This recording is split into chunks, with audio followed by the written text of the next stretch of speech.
Сәлеметсіз ме балалар? Бүгін 16-шы сабақты өтетін боламыз. Каналымызға міндетті түрде подписаться батырмасын басып, жазылып алыңыздар. Сіздер үшін пайдалы сабақтар шығып отырады. Көркем мінез дегеніміз не? Мәтіннің тақырыбы мен мәтіндегі негізгі ой. Мәтіннің тақырыбы мен ондағы негізгі ойды анықтаймын. Мәтіндерге ат қою ерекшеліктерін үйренемін. 5-ші жаттығу: өлеңдерді оқы. Өлеңдердің аты дұрыс қойылған ба? Ойынды дәлелде. Ұмытшақ па әлде еріншек пе? Атасының шалғысын қайрасады, әжесіне құлынын байласады, бөлесінің алмасын теріседі, нағашының арбасын майласады. Кішіпейіл бала, үйдегі қоқыс шелегі төгілмей 3 күн түркітіп, ұмытып ұмсың келеді, ертең деп күнде сырғытып. Өздеріңіз байқап тұрғандай, бұл жерде бірінші өлең жолдарында кішіпейіл балаға келеді, ал екінші өлең жолдары ұмытшақ па әлде еріншек пе өлеңіне сәйкес келеді. Кішіпейіл бала атауына сәйкес келетін өлеңді жатқа жаз. Атасының шалғысын қайрасады, әжесіне құлынын байласады, бөлесінің алмасын теріседі, нағашының арбасын майласады.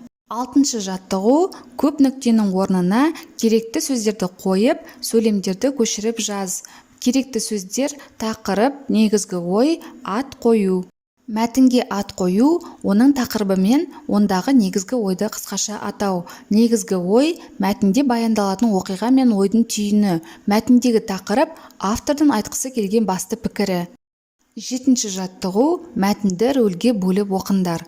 Рахат апай менің желінбей қалған, әркім көшеге тастаған нандарды жинап, фермаға апаратынымды да біледі екен. Атайға соны айтып еді, ол кісі: нан қадірін білген адам ғана нағыз адам, жаның жомарт, алақаның ашық, пейілің кең болсын, тілеген тілегіңе жет балам деп, сол арада екі алақанын жайып, бетін сипады. Ой құлыным, мұнан артық не керек бізге? Ақ көңіл, адал жүрегімен батасын берген екен ғой деп, ажар жүрегі жарыла қуанып, немересін аймалап сүйе бастады. Шәйімкүл, ай шәйімкүл, мұнда кел, қуан, той жаса.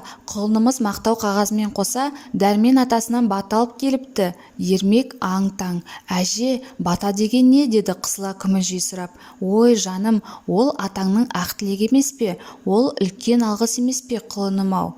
Мәтін не туралы? Мәтін бата туралы. Мәтінге ат таңда. Мәтінге бата деген атау берсе болады. Мерей, сен қай атауды таңдадың? Неліктен? Менің таңдауым бата. Әңгіме бата туралы болғандықтан, оған тақырыптың қысқаша атауы қойылады. 8-ші жаттығу: сыныптың қабырға газетіне берілген мақалалардың атауын оқы. Жазғы демалыс, таңғажайып саяхат, балық аулағанда, еңбегіне қарай, сараң, боз торғай. Алдымен мәтіндегі оқиғалар туралы айтылатын атауды, тақырыптың қысқаша атауын, содан кейін автордың сол немесе басқа оқиғаға білдірген ойы айтылатын атауды, негізгі ойдың қысқаша атауын ата. Бірінші жазғы демалыс, балалардың жазғы демалыс туралы айтылады. Екінші еңбегіне қарай, қабырға газетінің бөлімінің атауы. 9-шы жаттығу: мәтінді оқы. Мәтіннің тақырыбы мен негізгі ойын анықта. Қожанасыр досының үйіне келсе, ол үйін тазалап жатыр екен. Қожанасыр одан: достым, не істеп жатырсың деп сұрайды. Қожа, мынау ескірген киім, қағаз, кітап бәрін өртейін деп жатыр едім, дейді досы.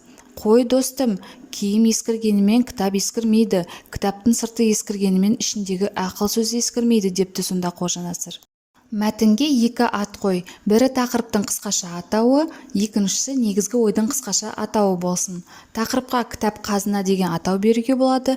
Негізгі ойдың қысқаша атауы кітап ескірмейтін ақыл көзі. Негізгі ой берілген бөлікті тауып жаз.